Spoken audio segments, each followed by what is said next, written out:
வணக்கம் நண்பர்களே, நம்ம சகோதரி சேனலுக்கு உங்களை அன்புடன் வரவேற்கிறோம். எங்கள் தோப்பிலிருந்து நல்ல திரண்ட பலாப்பழம் வந்திருந்தது. இந்த பழம் ரொம்ப சுவையாக இருக்கும்.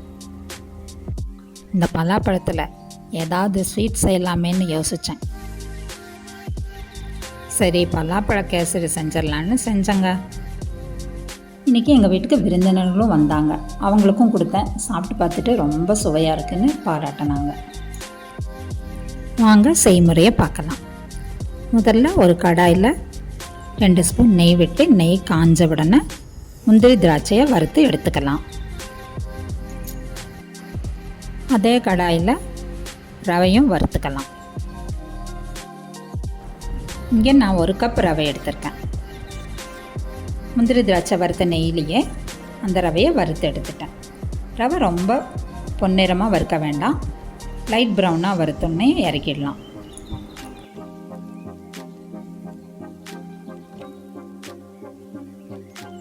வறுத்த ரவையை ஒரு தட்டத்தில் மாற்றிட்டேன். 1 கப் ரவைக்கு 3 கப் தண்ணி சேர்த்திக்கணும். நான் 1 கப் பாலும் 2 கப் தண்ணியும் எடுத்துக்கிட்டேன். கேசரிக்கு பால் சேர்த்தும்போது ரொம்ப சுவையாக இருக்கும். தண்ணியும் பாலும் கடாயில் சேர்த்தன உடனே டீ ஹை ஃப்ளேமில் வச்சு நல்லா கொதிக்க விடலாம். எப்போவுமே ஸ்வீட் செய்கிறப்போ கொஞ்சமாக உப்பு சேர்த்திக்கலாம். அப்போ அந்த ஸ்வீட்டோட இனிப்பு நமக்கு தூக்கலாக கிடைக்கும். இப்போ கடாயில் இருக்க பாலும் தண்ணியும் நல்லா கொதிக்குது. வறுத்து வச்ச ரவையை இதோட சேர்த்திக்கலாம். ரவை போட்ட உடனே கைவிடாமல் கிளறணும், இல்லாட்டி அது கெட்டி தட்டிடும். நல்லா கிளறி எல்லாம் ஒன்று திரண்டு வர்ற வரைக்கும் நம்ம கைவிடாமல் கிளறிட்டுருக்கணும். ரவை நல்லா வெந்து வரணும். பொதுவாக கேசரிக்கு 1 கப் ரவைக்கு 2 கப் சர்க்கரை சேர்த்திக்கலாம். நான் இங்கே 1 கப் சர்க்கரை சேர்த்திக்கிறேன். ஏன்னா இதில் நான் பலாப்பழ கூழ் சேர்த்த போகிறேன், அதுலேயே இனிப்பு இருக்கும். இப்போ நான் 1 கப் சர்க்கரை இதில் சேர்த்திருக்கேன். இப்போ பலாப்பழ பேஸ்ட்டு செய்யலாம் வாங்க.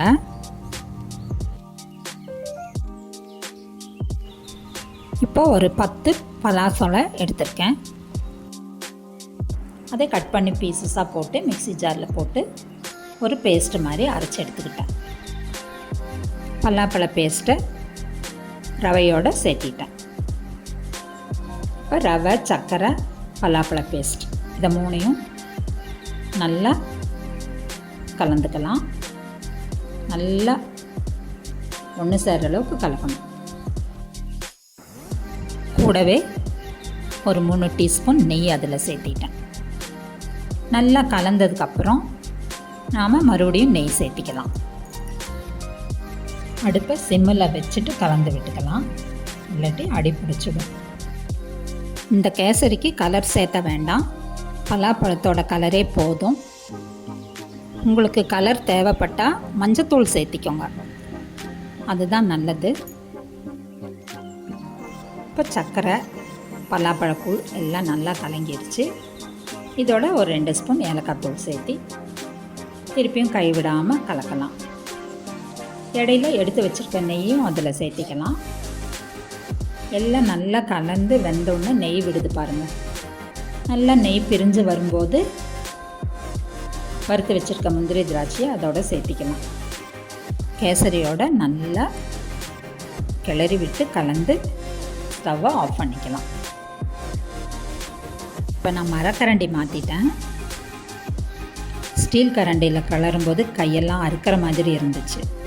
ஏன்னா நம்ம கைவிடாமல் கிளறணும், அதனால் இப்போ மரக்கரண்டி மாற்றிட்டேன். முந்திரி திராட்சை எல்லாம் நல்லா கலந்துருச்சு. சைடில் நெய் விட்டுது. இந்த பக்குவத்தில் நாம் ஸ்டவ்வை ஆஃப் பண்ணிக்கலாம். சுவையான பலாப்பழ கேசரி ரெடி ஆகிடுச்சுங்க. அப்படியே வாசனை ஜம்முன்னு இருந்ததுங்க. இந்த பலாப்பழ ஃப்ளேவரோடு சாப்பிட்றதுக்கு ரொம்ப டேஸ்ட்டாக இருந்ததுங்க. நீங்களும் ஒரு தடவை ட்ரை பண்ணி பாருங்கள். நன்றி, வணக்கம்.